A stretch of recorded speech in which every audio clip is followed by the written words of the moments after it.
Okay, guys, welcome back. We have another CNN Newsnight debate.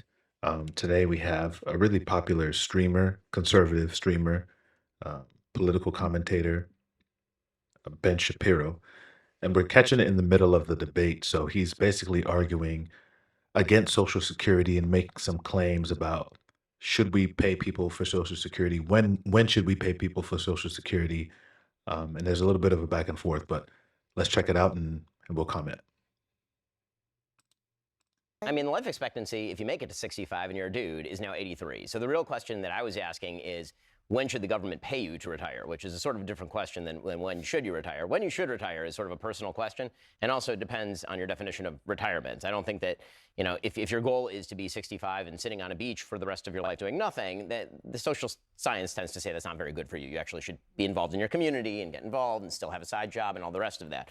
But if we really believe that we can't raise the retirement age and we're never going to change that, we will go bankrupt. And all the talk about cutting at the margins, whatever Doge is doing, that's not going to touch the real driver of the systemic debt in the United States. Women are living to 85 if you make it to 65. Men are living to 83 if you make it to 65. That's 20 years on the public dime. When you're talking about, hold on, when you're talking about the government paying, you're talking about Social Security, Yes. which is people's money. Well, it is. That's- Well, it is not the money you paid in. System they pay It's into. It's the well, system that they pay into. Well, no, so you're you're Every calling. paycheck Okay. stub. Yes, but believe me, I pay a lot in I my know, Social I pay Security. into Social Security. I don't know about I you. promise you, the but- amount that people are taking out is not the amount that is going in, which is why we are going bankrupt. Okay, but it's not the government just handing out a blank check. No, it's the government. She makes a really good point there. I mean, the way that he's framing his argument, if Abby didn't catch him there, which she did a good job of doing, if she didn't catch him, you would think that the government is just handing out money and people aren't paying into Social Security. We all know, most of us know when we get a paycheck, we'll see that a certain amount is taken out for Social Security. But the way he's framing the argument is to say, well, you're going to be 65 and you're just going to be on the beach and the government's just going to give you money.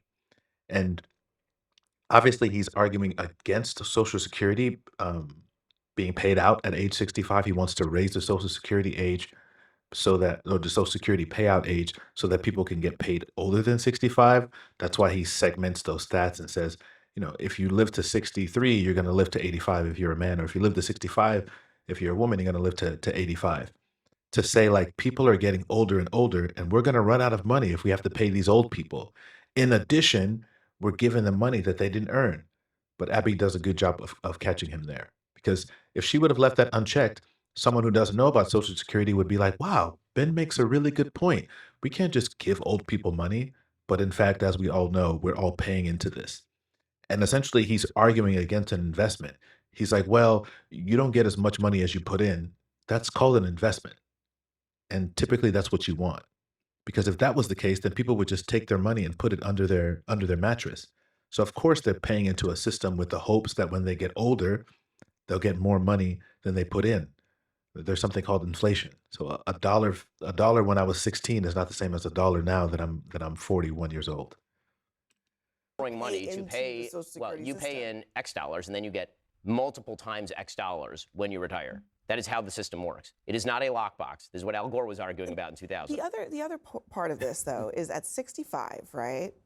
I mean, yeah, you might be in great health, but many people are working hard really just jobs. depends. They're It on their depends. It depends on what I'm job. not saying if you're working Right. back-breaking labor Sure. and your leg is Right. falling off that you should be. I Just mean, by the way, I just totally reject what you just said about how we're going bankrupt due to Social Security. Really, you don't think like the trillions of dollars we've spent on wars in the Middle East might have something to do with that? is not even our remotely a national percentage debt. of what we spend on Social our national Security. debt shot up significantly after 9/11, after we started invading countries in the Middle East. You should look at a chart of Now our we're at national 30. debt. In We're 2008, it spending went hundreds of billions of dollars on Israel, on Ukraine. I mean, honestly, these foreign conflicts have a lot more to do with our national debt as hell they opposed do to by the us numbers. That paying is just into untrue. the You Social You Security think system. Israel is a bigger portion of our budget than Social Security, Medicare, I think we Medicaid? spend way too much money I'm just asking on as a military mathematical aid for numbers foreign thing. countries. You think Absolute- Israel is more Do than you Social think Security? that Social Security is more of an issue compared to how much money we just shell out for conflicts abroad? As a matter of Look, expenditures and math, that yes. both entitlements.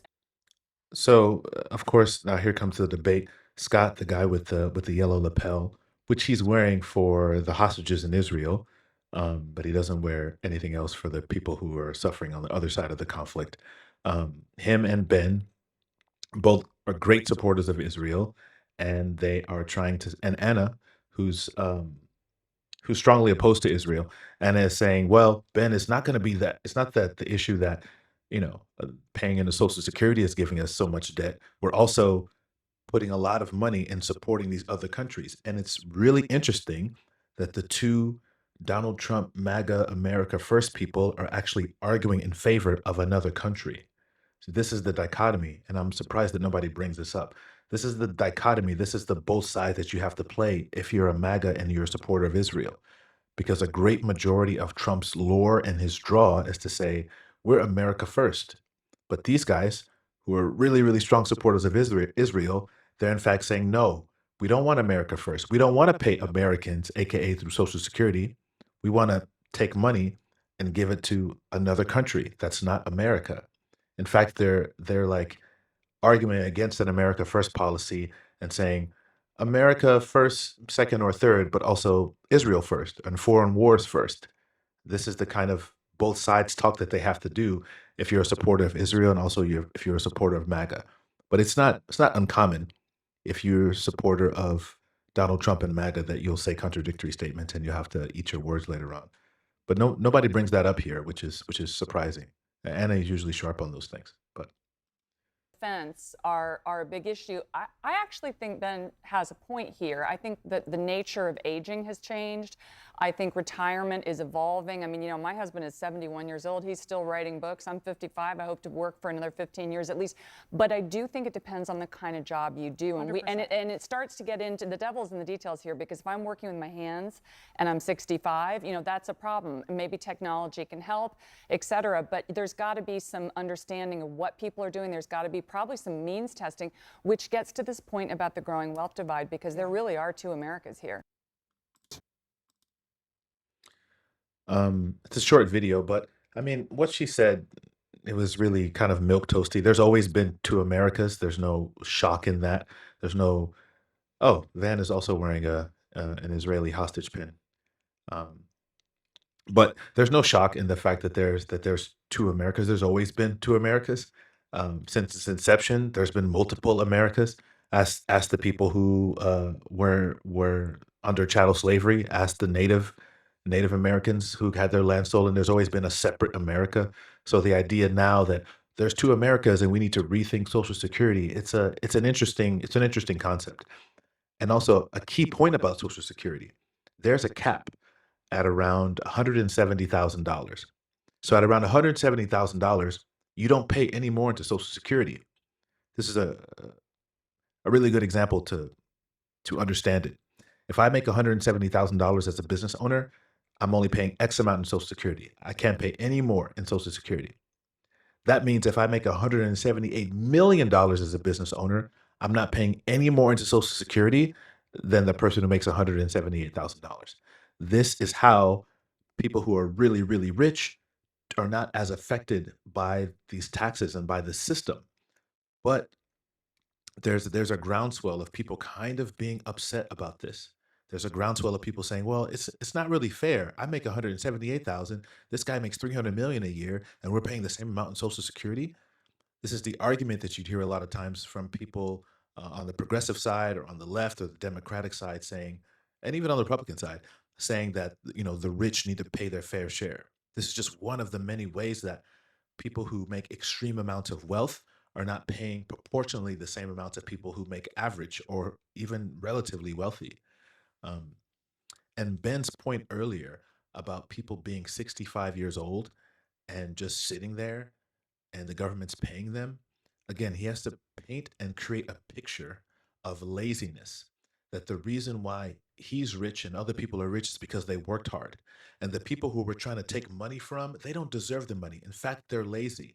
They're gonna live longer and they just want to sit down on the beach all day.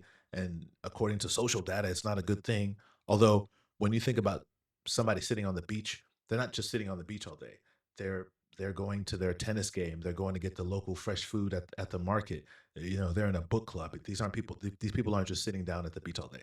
But he has to create and frame a story in which older people who didn't pay as much money into the system that they're getting more money out of are sitting on the beach all day and they're lazy. So it's going to make the general public think, wow, we don't want to give money to a lazy person, to a beach bum, while he's the hard worker and the people who have the money worked really hard for it. It's an interesting argument, but it's an easy one to debunk once you see that. You see and understand that in order for the greatest benefactors of capitalism to survive, there has to be an underclass. There has to be people that aren't making money.